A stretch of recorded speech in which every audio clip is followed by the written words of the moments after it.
What's good, YouTube? It's your boy JusticeXFalls back at you in the video. We looking at some Atomic Heart. Well, we'll be looking at it in a minute 40. We'll be back. All right, let's get it. We got some more Atomic Heart to look at. Let's go. It's IGN first premiere. Rewriting the Soviet history book for the robotic revolution. The year is 1936. Dmitry Sergeyevich Sechenov, a professor at the Soviet Academy of Medical Sciences, has created a unique electronic storage device. Little does he know that his invention is the first step in a series of events that will result in a robotic massacre. The year is 1950. Sechenov's inventions have ushered in an age of technological prosperity for the Soviet Union. His laboratory, known as Facility 3826, is hard at work on a device that will link humans and robots. Thought control over machines is just years away. The year is 1955. Robots have turned against their creators. Blood covers the floors and walls of Facility 3826. Atomic Heart begins. So basically iRobot, but in Russia in 1950. Developer Mundfish has crafted an entirely alternate history for Atomic Heart, and for this month's IGN First, the game's creative team has revealed the timeline of events that directly lead to the robot smashing action of this intense first-person shooter. In Mundfish's twisted past, the invention of a miracle substance known as polymer allows the Soviet Union to chart a significantly more technologically advanced path through the first half of the 20th century. As you would expect of the Soviets in the 1950s, Professor Sechenov and the scientists of Facility 3826 had their eyes very much on the stars, but they were involved in something much grander than the space race. These alt-history Russians were set on conquering other planets. As such, the laboratories of Facility 3826 studied all manner of disciplines, from interstellar engineering to medicine, genetics, and even botany. But Sechenov's true talents was in robotics. His storage device paved the way for the creation of portable cold fusion reactors, which in turn unlocked the rise of robot assistants. By the mid-1940s, automatons were commonplace and performed vital duties in rebuilding the country after the devastation of the Second World War. In 1948, Sechenov created the Collective Neural Network, a system that allowed human operators to command robots with improved efficiency. Just 2 years later, he began to design a 2.0 version of the system that would link a human mind with a robot's operating system via a polymer implant. This system, which would eventually be known as Thought, would prove to be Sechenov's greatest mistake. The dream was that Thought would advance humanity in leaps and bounds. They could connect with machines and instantly learn new languages and instruments. People could become quantum physicists overnight. But a catastrophic system failure in the collective network, the very network Sechenov wanted humans to plug into, caused all connected robots to turn against their creators. It's following this disaster that Atomic Heart's protagonist enters the story. Veteran soldier Major Sergei Nechayev.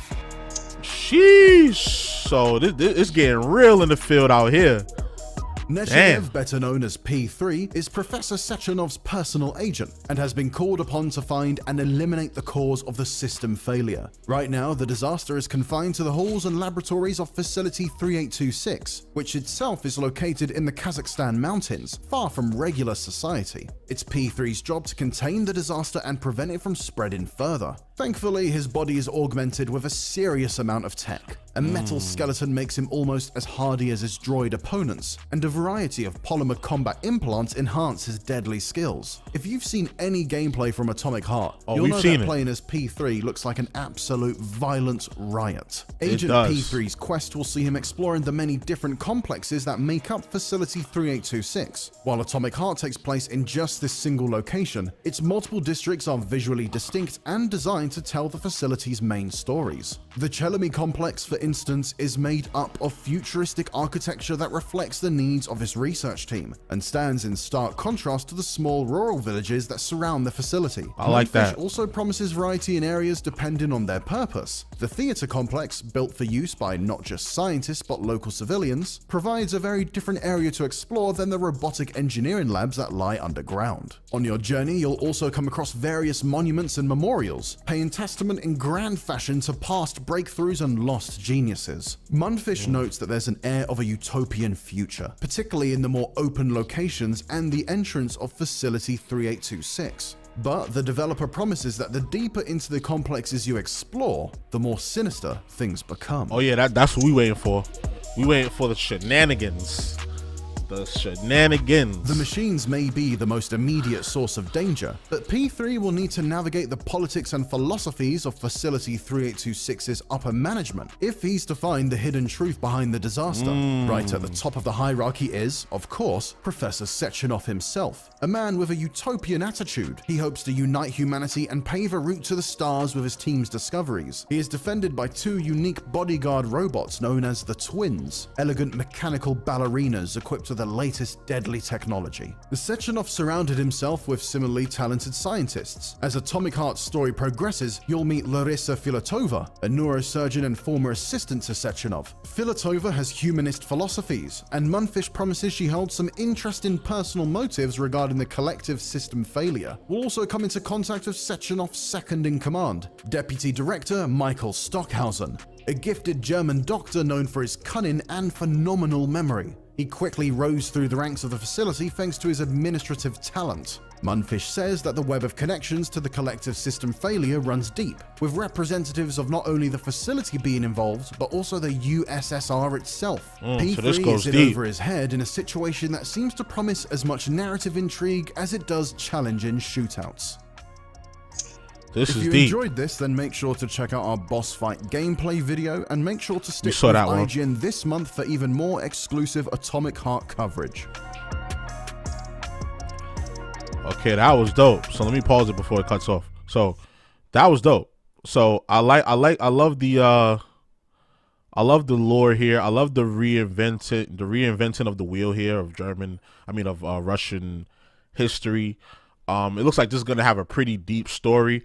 It's all centered around a power failure that made the robots turn against their owners. Kind of like what happened with iRobot. Like they just started bugging out, and so somebody did something wrong, and it made the robots start bugging out.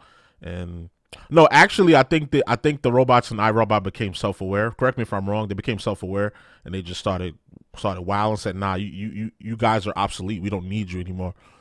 So they wanted to take out all the humans. So I think that's what happened. But here it's a little different, where there was a malfunction. There was some sort of failure that happened.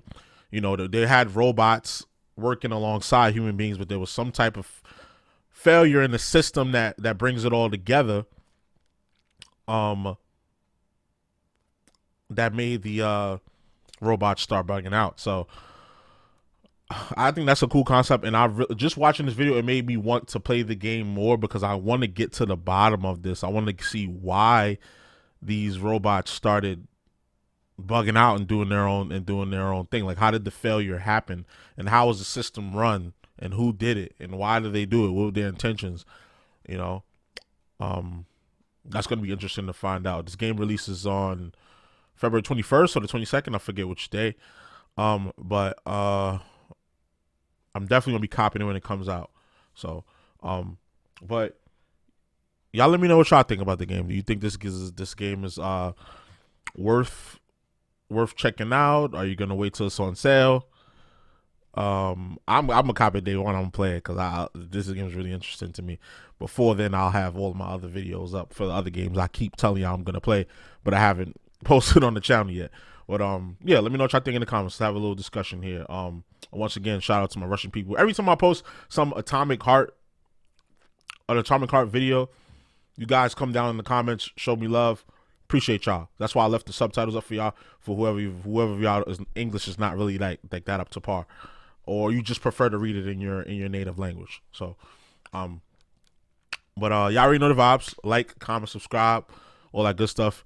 This is your boy JusticeXFalls, and we out. One.